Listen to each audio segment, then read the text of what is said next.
Good afternoon, everyone. Thank you for dropping by and watching, especially in this live or later on in the replay.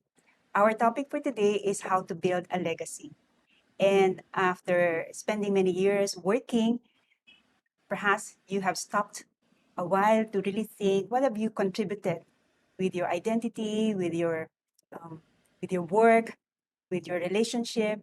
And if you have been thinking about this, you're not alone because the current economic recession or, well, in the world. And the COVID pandemic has actually made us realize that we are really blessed with our life, our work, and our relationships. And regardless of the hits and the misses, the climbs and the plateaus of our career, we can still connect the dots and capture at a certain given time what is it that we could leave behind for the next generation. Sometimes the legacy is not intended. Sometimes you go on working and afterwards you realize that actually I have left this and this is something that I can leave behind for the next generation, my example, my conduct, my everything. On the other hand, the legacy can be intentional, that you really start wanting that this is what I will leave behind. Okay, so we are joined in this live stream by Mr. Mario Gatus, the chairman of the board of Lee Heck Harrison. With a career spanning 60 years, he will share his experiences and their meanings that helped him right now to see what is his legacy. So I will call him now. Hi, Mar. Hello, Vic. I'm very happy that parang at the nick of time, Mar has said yes to joining my live stream. Very kind of him. Perhaps we have met 10 years ago with our friend Chit Ventura. And after that, really nothing until I rejoined LinkedIn and I saw him. And I thought he would actually be the one who could be our guest for this topic that I really wanted on how to build a legacy. So is, uh, Mar is like me, although he said some years apart, we graduated from UE accountancy, and then later on, he shifted to people management or managing people. Uh, yes. So my first question, Mar, is how did you find the shift from accounting to people management? It was quite easy because when I was in management services, I did a lot of work related to organizational studies. Assessing organizations, how well they can be improved on. I did operations audits to assess how organizations, how effective organizations are. I got involved in the review and improvement of job evaluation systems, performance evaluation systems, and in SGV, we have at that time we had a very effective performance evaluation and appraisal system. So moving from management services to HR, it was easy for me. It was actually easier for me to do HR work than to do management services work. In what sense is it easier? Is it like you can end the work at 5 o'clock while the accountants still have the whole evening to work? In what sense is Th- it That's easier for you? that's true, and keeping track of accounting standards at that time was getting to be very difficult because the world was changing. There were so many frauds happening. It was more difficult to do accounting and management consulting work. Whereas Mm. in human resources, there were no such sources of stress. The shift that you did it prepare you for your work in TBM or Drake B. Memorial and later on, Oh, yes. yes, Liek Oh, Harrison? yes. Perhaps you could talk about what you actually do in your current work. Yes. Actually, what I did before prepared me well for what I'm doing now in Lehigh Harrison. In Lee Hecht Harrison, we help employees adapt to change when they're about to retire and when they're about to be separated. When I learned about these services, I jumped into it because uh, it is an area where I could apply what I've learned in the past, and I can help employees transition as well. You see, in the Philippines, people who are being separated, retired, or retrenched, they are not prepared well for life after separation. Uh, all, all that happens is that management pays them off. In effect, what management does is, guys, we've served well, but the business needs to retrench excess employees. Therefore, we are terminating you and we are giving you 1 month for every year of service. Some stick to the 1.5 month, 1.5 month for every year of service. In LHH, we work together with employers so that they prepare their employees for change long before it happens. You see, when an employee is separated today so that she will no longer report for work tomorrow, that is quite a terrible experience. Separation or retirement, they need to be prepared for in advance because employees who are being separated or retrenched, they hardly prepare for their lives after separation and transition. So much needs to be done. A person who is used to working uh, and getting his pay every 30 days or every 15 days will not be prepared for life after separation. He needs to prepare for that time when he will no longer be receiving his salary every 15 days or every 30 days. And more than that, a person who is being separated wouldn't know how to handle the amount of money that he'll be receiving from the separation. Many separated employees spend most of their money a few days or a few months after separation, only to realize later that they have nothing to feed their children. You know? Yeah. And It, somehow I was thinking you met DBM 5 years after SGV. Is that right? it 5 years. 5 years, that's true. Is it something like you would have found useful after leaving SGV? No, I was having fun before that.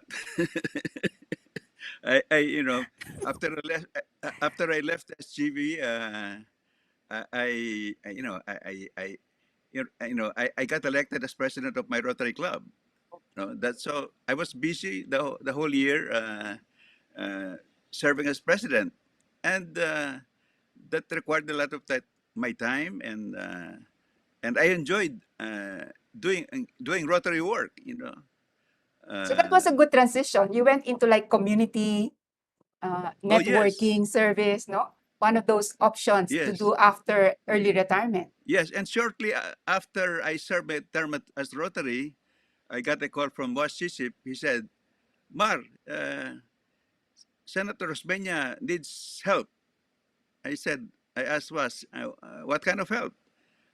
Was said he would like to put up a foundation that helps small and medium enterprises with the help of volunteer executives.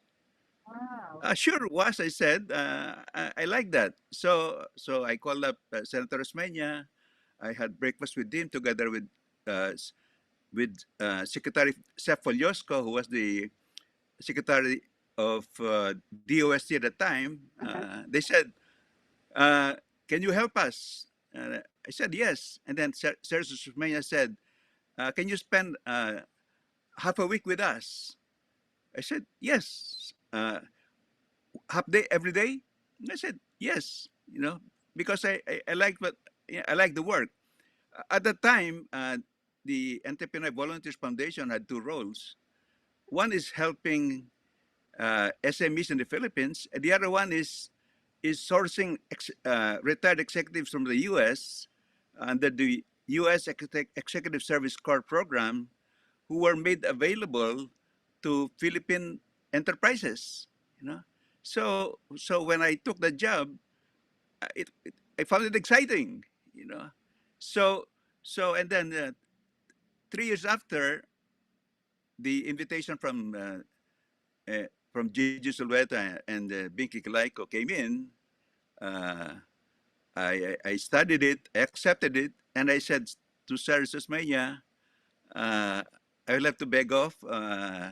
Anyway, we have the organization to run the EVFI. So he said, okay, be prepared to be the next president.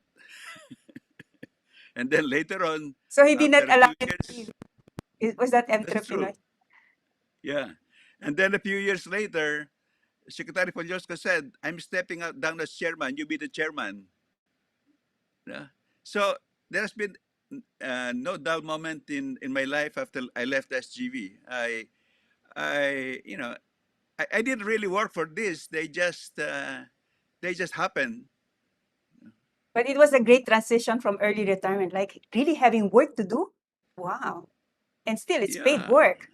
Are you still Yes. involved with Yes. that? Entrepreneur? Is that Yes. entrepreneur? I just retired as chairman last June 30. I'm now an ordinary trustee. But let me share with you what we do there now. Yes, please. 2 years ago, when overseas workers were returning home, the Department of Labor (OFW) section talked to DOST to help returning OFWs pursue entrepreneurship with the application of science and technology. And DOST approached us, and we came up with programs uh, to support the overseas workers. This is ongoing. We've been running this for 2 years now via Zoom, Mhm. and we are advising overseas workers from all over the Philippines Mhm. on their entrepreneurship goals. Okay, great. And you said you're already an ordinary citizen, so that means really just helping out, not with any formal position. I'm this. No, I'm an ordinary trustee. I'm Ah, still a trustee. okay, ordinary trustee. Okay, got it, Yes. got it. Okay. And so with tell us about, you have mentioned that you have been helping, well, the company LHH is really helping in career transitioning. What else does LHH do? Uh, the main bulk of the work of LHH is to provide uh,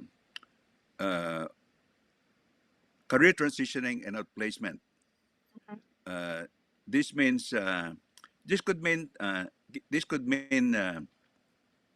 helping them assess their capabilities, assess their readiness for life after employment. We have group programs and we have individual programs. For group programs, we run workshops for groups of 20 people over several days. It can be 2 days, 3 days, 5 days, plus counseling support. For individual programs, we make uh, resources available in the office, but unfortunately, during the pandemic, this is stopped. No, Mhm. most of our work during the pandemic, this is all done uh, uh, online, Mhm. and we are doing very well. In addition to this, there are some, you know, we provide workshops for financial planning, personal financial planning, Yeah. so that before separation, the employees are aware that what they will receive will not last forever. Mhm. So we help them compute, we help them determine their needs, we help them determine their options, we Mhm. help them determine whether to invest or to go into business. Mhm. We also provide assistance in entrepreneurship, so that those the with entrepreneurial skills and the right attitudes, uh, we help them prepare for entrepreneurship.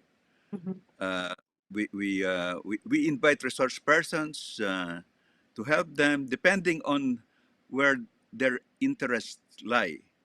Mhm. In addition to this, we also provide executive coaching, leadership development, talent development. But the main bulk of what we're doing now is outplacement career and career transitioning, because so many companies have been experiencing financial difficulties, and they've had to seek assistance from us. But let me point out, Mhm. the companies that we're helping are just a small portion of the total population. There are many companies here, both domestic and subsidiaries of foreign companies, where the CEOs and the chief HR may not be open to outplacement and transitioning. Why? Well, because they've not done this before, or two, management is trying to save on the fees. Mhm. This is a major mistake, because this is a problem of society. When people are separated and they become less productive, Mhm. then they become burdens to society. Right. So this is something that we are pursuing as a mission. We take a cut in what we charge, uh, and what's important for us is to have more advocates of active career transitioning for employees who are being separated, retired, or retrenched.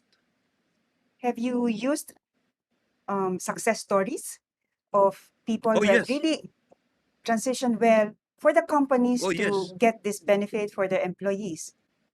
yes. We have plenty of Mm-hmm. success stories, Mm-hmm. and we share this with our clients, prospective clients, and we share this with whoever is interested. Yeah. Uh, for your information, you know, many executives coming from the multinational companies Mm-hmm. are being recruited by the up and coming Filipino global companies. For example, Jollibee has recruited quite a number of executives from multinational companies. So, and these executives are happy to be helping Philippine companies uh, operate like multinationals. Multinationals. Yeah. Yes, and It's more and in addition professional. to Yeah. this, Yeah. yes, in addition to this also, uh, because of digitalization, employees need a lot of help. Some people are scared to learn the new technologies. Right. They need to be inspired, guided, and helped, so that they will learn new skills, and they can pursue other employment opportunities. So when you say the career transitioning, it's really from one employment to another, like from a retirement to another employment or retrenchment, It's a or how you call yeah, that? They were separated. You are helping yeah. them to get into another employment. You're not helping them to get into entrepreneurship, put up their own businesses. No, we ask them. We assess what they need, and that's where we counsel them. Sometimes an employee may want to do something, but he doesn't have the mindset and the discipline to pursue that. Right, Then we would discourage that person. Entrepreneurship, for example, many would like to go into entrepreneurship, but if one doesn't have the discipline right, and the persistence to do entrepreneurship and the financial discipline, no, we tell them, and then if they decide to still proceed, we make them aware of the risks right, and what they need to do to succeed. right.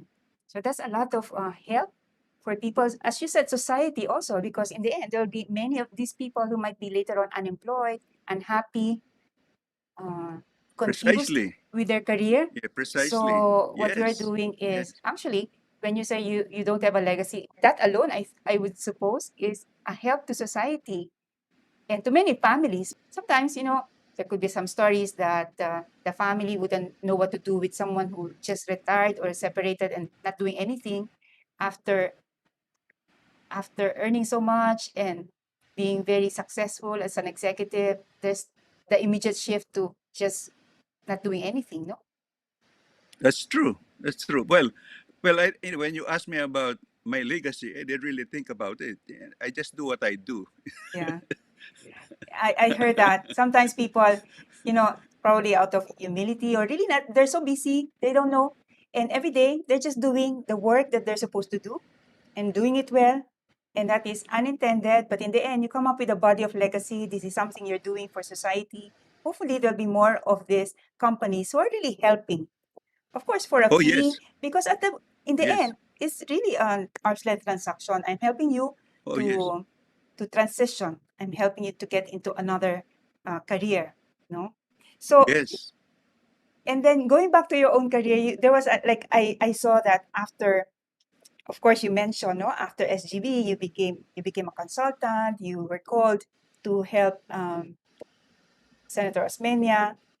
How do you call that right now? How would you call that? Is that like a already transitioning in motion already, or was that like a gap? How would you call those, like 5 years? What's that, 5 years? I mean, there was no gap. There was no interruption. My life was flowing naturally. I was able to do what I enjoyed doing. Maybe Yes, it you were was a saying. blessing. One reason why I opted for early retirement was in 1985. I attended a retreat.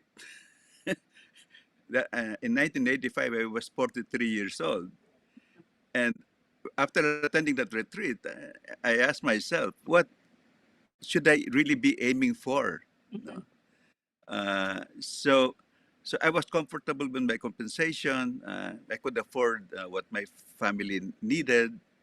Uh, I had some savings. I asked myself, shall I continue working with SGB and enjoy my earnings? I kept on asking that question, so that uh, I started thinking already of retiring at age 50, and what I needed to do so that when I retired at age 50, I was ready. That retreat opened my eyes and made me ask the question of what am I here for? It was a turning point in my life. Very good. So it's like 7 years in the making of really thinking, what will I do with my life? Yes, No, 7 years. And that is yes, already preparation spiritually, emotionally, financially. After you get yes, at 50, it's really like there's a tax break in retirement, right? I also retired at yes. 52. Somehow we have similar, like, we have similar career paths, okay? But the thing is, you went back to employment. Like, you went back after 5 years to being also an employee. Of course, you will always have a boss. Did you miss the time that you were like more into advocacy, community service? You're not reporting to anyone. Did you miss the 5 years? somehow in that No, transition?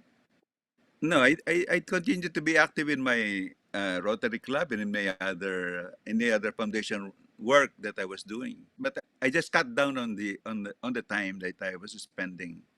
And this also gave me an opportunity to be an investor. Gigi talked to me. He said, "Would you like to invest?" And said, "Yes." So, would you like to acquire one third? I said, "Yes." So I had a stake in the company at that point. If it lost, then I was going to suffer. It's like all the retirement money also, no? But you mentioned the late That's right. Jesus or Gigi Solveta. Can you mention other influencers in your life for really Oh, building that legacy? but I would like to mention my mother because Okay. because my mother was a widow when I was 2.5 years old, and I have a sister who is 3 years younger than me. So my mother raised the two of us as a widow, you know. So I didn't have a father, so I learned from her uh, frugality. I learned from her discipline. I learned from her to be simple, you know. And I also learned to be from her to be prayerful. So I carried this uh, uh, these habits from her. Mm. Then when I started working, the big influencer was uh, Alan D. Alan D. He used to be uh, the head of management services. Mhm. Alan D. was in 1956 was the highest record holder of the CPA board exams. Yes, and until the sometime in the 80s when somebody from LaSalle, a lady, beat him. You know, but Alan D. Was ahead of me by 1 year in in management services. You know, from audit where I was not very happy, he recruited me to management services. Alan was a disciplinarian, a very sharp guy, a details person, and as well as a big picture person. You know, at the time, I must have been the best CPA in the whole Philippines. Mhm. So I worked with him, learned from him. I learned his habits. You know, he worked long hours. Uh, he, he was very meticulous. He had a high level of integrity. So Alan took care of me. He you know, he nominated me to AIM to be an SGV scholar for 2 years. Mhm. Uh, as- uh, and then later on, he asked me to be assigned to Thailand for a 1 year assignment. And he was also instrumental in my promotion to partner. He was instrumental in moving me from MS to HR. So I learned from a lot from him, and in effect he guided me. He guided my growth and development in SGV. The third person who had a big influence to me is Jess Stanislao. You know, Mhm. I met Jess in the 1990s after he retired from the government as Secretary of Finance. Mhm. Uh, he I I I, I got exposed firsthand to his values education programs when he was with DBP. Mhm. I have read a lot and learned a lot from him about his uh, his vision for Philippine society.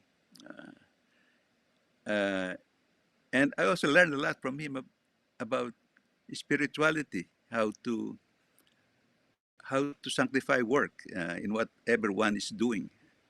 So I've learned a lot from Jess, and it's been a guide to me for over 20, for maybe 25 years. No? Wow.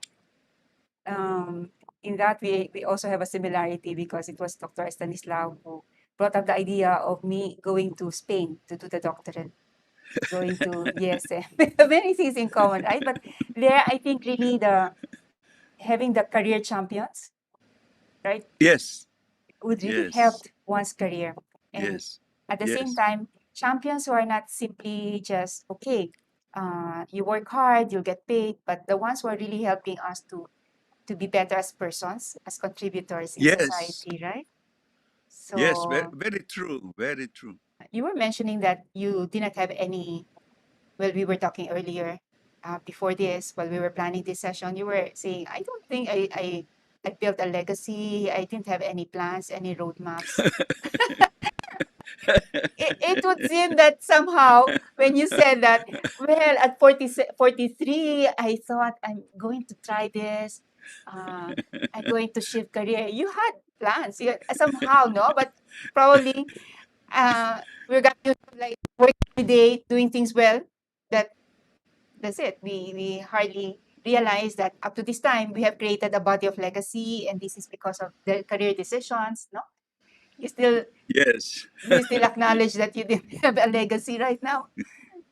Now I do. After you're telling me. Wow, you can write a story. Really, I think the many those types of companies you've been in, no, really, there's a you realize that there is a bigger purpose. No, we can end probably with the tips that you have to younger people on how to build a legacy. Well, first, be the best person that you are. You know, be guided by the the the, the cardinal virtues. You cannot go wrong if you follow the cardinal virtues.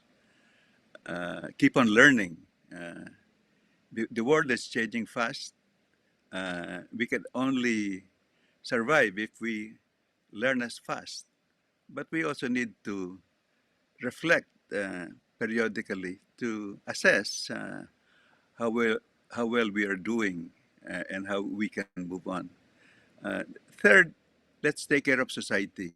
You know, society is deteriorating. Communities are deteriorating. The relationships of countries, states, and individuals, they are deteriorating. So we need to do something about this. And and my favorite statement a favorite movie is "Let us fill the world with love, our whole life through." Very good. So I really am very, very grateful, Mar, for your time. It's not every day that I get to have a guest who has, wow, 60 years of career and so much learning from you. Thank you very much for your time. And I look forward to seeing you again in person after the pandemic. Yes, likewise. Yes. Thank you very much. Okay. So I'm going to Thank close you. this. Yes. Okay. Thank you. Yes. Okay. Ayan.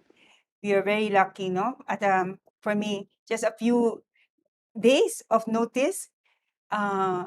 Mar, being a very busy person, I really appreciate that he was able to say yes. And actually, that's the reason also why we had to bring down the live stream time to 5 o'clock because that's his available time. So we're willing to adjust because he's a very busy executive. And don't forget to subscribe to my channel if you have like people you wanted to hear, to listen to. If you wanted to know more about certain topics, you just put them in the comments below. Don't forget to subscribe and click the notification bell. Okay, so you will always know what live stream, what topic we will have. Okay, okay, so I'll finish right now. Thank you very much for coming. Bye bye.